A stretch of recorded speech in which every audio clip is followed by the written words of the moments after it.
and I want to welcome you to another episode of The Mighty Few. And for those of you keeping score, man, this is the final episode of season 2 of The Mighty Few. This is episode 10, season 2 of The Mighty Few. What are we talking about today? Today, we're going to be talking about how I turned 27 business failures into sweet, sweet profits, right? Now, am I allowed to say that? Am I allowed to be excited about making money? I don't know. I look around here on Substack sometimes, and I think that people don't care about making money anymore. I don't know. It's a really weird thing. Here's one thing I know.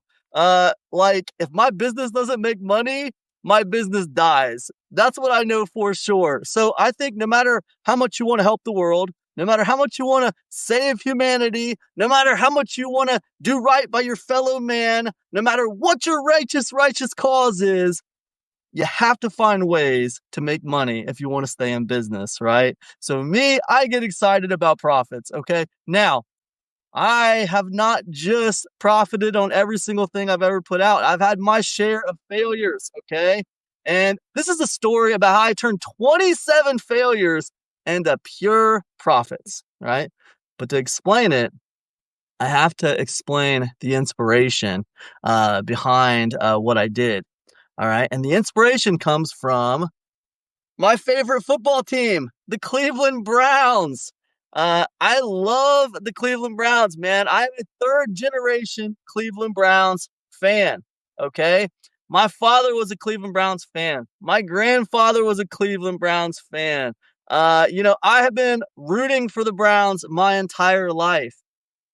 But the problem is, being a Browns fan, being a Brown, and I took some notes here. So if you see me looking down at my little note sheet, that's because I took a few notes about what I wanted to say. Why did I take a few notes?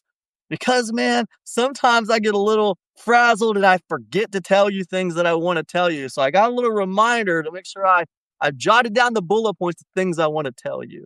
All right. So look, when it comes to the Browns, the Browns are always, it feels like, it's not true, but it feels like they're always rebuilding. It feels like they're always almost winning. Okay. It feels like they're always falling short. And I know people laugh when you say this, but man, it feels like we're always falling short, because a lot of times when I talk about the Browns, I use words like we and our and us, right? Like I'm a part of the team or something. I know I'm not part of the team. I'm just a crazy fan. But I've been rooting for the Browns my entire life. So when they lose, I feel like I lose, and that's just the way it is, man. I'm a crazy obsessed fan. I'm a big fan. But again, being a Browns fan comes with its share of struggles. It's not fun to always feel like you're losing. It's not fun to feel like you're always almost winning. It's not fun to feel like you're always going back to the drawing board. It's not fun to feel like you're always missing some vital piece of the puzzle that would allow you to win. All that sucks. It's horrible. But I love this team, and yeah, I mean, I could tell you so many stories about the Cleveland Browns, but I won't go there. That's beyond the scope of this video. So anyways, now I'm the kind of guy who I always like to have paid publishing going out, okay? It's good to put free content out like this, The Mighty Few, free content. It's fantastic. I love to inject free content into the market. But also, I find it very important to inject paid content into the market, right? You have to consistently publish paid content. Okay. So, I'm always on the lookout for new things to do paid publishing about. What can I talk about? What is interesting? What could I turn into a product that people would actually find value in and they would want to buy, right? Well, one day, a couple months ago, it wasn't that long ago. It was a few months ago. I was quite frustrated with the Cleveland Browns and the way things are going. And I was thinking about am I excited about this upcoming season or not? Because last season was horrible. Okay, it was horrible, and I knew going into the season it was going to be horrible. Man, I knew. I told my wife, I said, "Man, this year is going to be horrible. I can tell right now, it's not going to be good." And I was right. It wasn't going to be good. But what I came to the conclusion of this year was I think it's going to be a little better. I think we're going to be better this year than people think we're going to be. I do. I think the Browns are going to be better than people think. All right, but anyways, I was thinking these things about the Cleveland Browns, but also like I am a business person, right? And for those of you out there who run your own business, you're entrepreneurs, you know what it is to be obsessed, right? You know what it is to always be kind of thinking about your business, right? Well, it was the same for me. I was always kind of thinking about, my business. And what I thought was, this idea of always rebuilding and always almost winning and always, kind of like missing the piece of the puzzle to win, I wonder if I could turn that into a product, right? And what I came up with was this product called Rock Bottom, all right? I called it Rock Bottom. And the subtitle, I wrote it down for you, 27 real life stories about overcoming failures and struggles in online business. You might think, well, Cam, why was it 27? Why was it 27 failures? Well, because I just sat down. I'll tell you where I was. I was in my backyard. I had a canopy, right, set up. It's a summertime. I had a canopy set up, and this happened at the beginning of the summer. I had a canopy set up, and I was just sitting out there enjoying the morning. Okay, it was a beautiful morning. I was just sitting out there writing some notes, kind of brainstorming, figuring out what I wanted to do. And, I started writing down my failures when I came up with this idea. I knew when I came up with this idea, it was an interesting idea. It was different. It was unique. I'm going to be talking about failures instead of, successes or whatever. And I started writing down my failures throughout my online career. And I came up with 27 different points.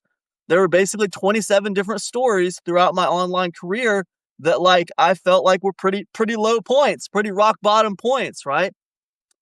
And I turned that into an audio training, right? I love audio training. For those of you who don't know me, right, man, my favorite kind of training is audio training. It's not the only kind I do, right? I do video training. I do special reports. I release licensed written content in the form of email and newsletter packages. However, one of my favorite things to do is audio training, right? So this was an audio training.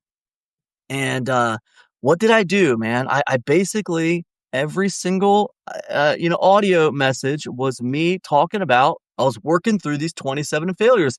And what was the takeaway I got from them? What did I learn from them? How did I overcome them? If I did, in fact, overcome them, I didn't overcome all of them. Some of them I had to just work around, right? Anyways, the point is, it was a very interesting, very creative product that ended up making me a pretty good amount of money, right? It made me a pretty good amount of money. I don't have the numbers right in front of me, but I wasn't sad. It was definitely very profitable for me. Now you might say, well, Cam, it's easy for you. You got an email list, okay? You got a bunch of people who already care about what you have to say. And you know what? You're right. You're right. I do have an email list. I do have people who already care about what I have to say. But you can build an email list, and how do you build an email list? And how do you get people to care about what you have to say? Consistent publishing, free and paid. Consistent. Okay. So that's the story of Rock Bottom, 27 real life stories about overcoming failures and struggles in online business. A couple things you should take away from Rock Bottom. Okay. And if you're interested in this, just reach out to me at camjenningspro@gmail.com. I'll send you a link to where you can check out the sales page for Rock Bottom if you want to. But that aside, there's a couple takeaways here. Okay. Number one, Rock Bottom was look, let me give you 3 takeaways from this story. Okay. That's what I want to do. I want to give you 3 takeaways from this story. And the reason I'm giving you 3 takeaways from this story, 3, is because these are the 3 things I want you to use and to take away from this experience of watching this, or listening to this. If you're listening to this on a podcast, what I want you to take away from this that you might be able to use in your online business. Okay. Because this is what matters. This is the part that matters. So listen up. All right. Number 1, consistency and lateral thinking are undefeated. Okay. They are undefeated. Okay. If you think about Rock Bottom, it was a product of consistency and lateral thinking. It was just me putting pressure on myself to put out another piece of paid content. I want another piece of paid content. It has to happen regularly. Regularly, I want something out there. The lateral thinking part is me putting pressure on myself to always try to come up with something interesting and unique and different, right? I can't just put a piece of paid content out there for the sake of paid content. It can't just be like crap. It needs to be decent. It needs to be good. And it needs to surprise people a little bit. I want there to be a wow factor, all right? So consistency and lateral thinking, in my view, are undefeated, right? And they're an integral part of what I do online. The second thing is use everything, okay? That's not the first time. Rock bottom is not the first time I have referenced my love for the Cleveland Browns, okay? I have used it in marketing angles and email promotions. I have used it in content on social media in the past. I've talked about it on podcasts. I have used my love and hate for the Cleveland Browns many times throughout my online marketing career. But if it was only the Cleveland Browns, it would be a short story. The thing is, I've used most things in my life in some way, shape, or form for some kind of content, some kind of integral element to my online business. I use everything. Everything that happens in my life is generally connected to emotion. All right. And if you follow Dan Kennedy, this is where I first learned this. Basically, I drew a blank. I'm sorry. If you follow Dan Kennedy, you will know that people buy based on emotion, and they justify those purchases with logic, right? So if you believe that, people buy based on emotion and they justify those purchases with logic, then you understand that it all starts with triggering emotion, okay? Well, the human experience is wrought full of emotion, right? To be a human, to live this human condition that we all live, it is to have emotion, right? So that means most things in your life that you have felt some kind of emotion about, and it could even be boredom as an emotion, right? But most things in your life that you have felt some kind of emotion about translates to online business, okay? And so again, use everything. That's the second thing, okay? And the third thing is this. Modeling is fine. You always hear people talking about modeling your business after another successful business, modeling this, modeling that. I think people take modeling a little bit too far, okay? They take it a little bit too far. They think it's a paint by numbers system and you're going to paint your way to the next Van Gogh. It's not going to happen, okay? Nobody cares about paint by numbers, okay? The thing is, modeling's fine, when you're trying to understand the basics of how business works and how you can achieve some kind of modicum of success, right? There's nothing wrong with modeling. However, if you want to be remarkable, if you want to stand out, if you want to create differentiation, you have to break away from the modeling. You have to take chances, okay? You have to find a way to separate yourself from others. And that involves lateral thinking. That involves taking chances. That involves thinking outside the box and doing it your own way. Okay. So anyways, that's my story. I hope it's been helpful for you. This is, again, the end of season 2 of The Mighty Few. Man, I hope you've enjoyed it. Reach out to me by email. I'm at camjenningspro@gmail.com. Let me know what you thought of this season. And I will see you guys in season 3 of The Mighty Few. All right. Peace now.